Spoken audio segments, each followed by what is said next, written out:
donza kusvikira kumukomana wokupedzisira wamanzi vachitanangurwa pano handiti ndoslogan yakakairikwa tinenge tiri kuSouth Africa muna April.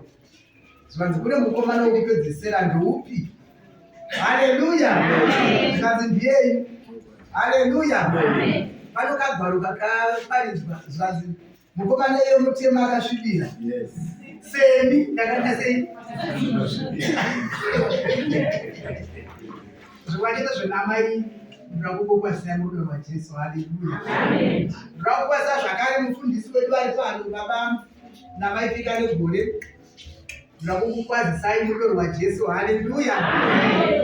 Uye ndakamufaro mukuru zuva ranhasi ndichisanganiswa nemurandakadzi mai baba kuplamuti mai moyo zvauti mwana wakuitire zvakanaka.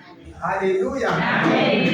Baba namai muparidzi madhoro, baba namai muparidzi makombe, kuburikidza nevadhikonzi vaparidzi vanyori nemapurisa navo vose vakapiwa basa raMwari muimba tsvene yaMwari masikati ano pazuva rangu rokupedzisira mushure mekukuriswa basa. Ndinoti Mwari ndikakuitire zvakanaka. Haleluya!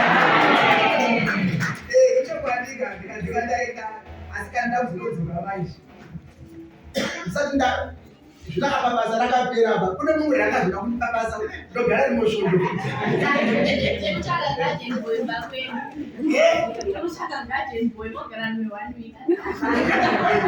Haleluya! Right. Ndine mazwi mashoma kana vaina nababa andinoda kuti titereresane tinzwe kuti Mwari anoda chii pakati penyu. Asi ini ndaita mufaro mukuru zuva ranhasi nokusanganiswa nemi vatungamiriri pamwe neungano tsvene yaMwari yakaramba yakabatirira paivhangeri yaKristu kudai nanamai wabva kuplamuti. Ndakuti Mwari vakuitire zvakanaka. Uye mufaro wangu wazadziswa mukati memba ino nokuti ndinavo vanamai vakuru vandiri kuona vari pano vakatsigira kereke yaMwari nanababa vakuru vari muno vakatsigira ivhangeri yaKristu kudai navaenzi vakadai vari pakati penyu. Ndakuti Mwari verugare vakuitire zvakanaka.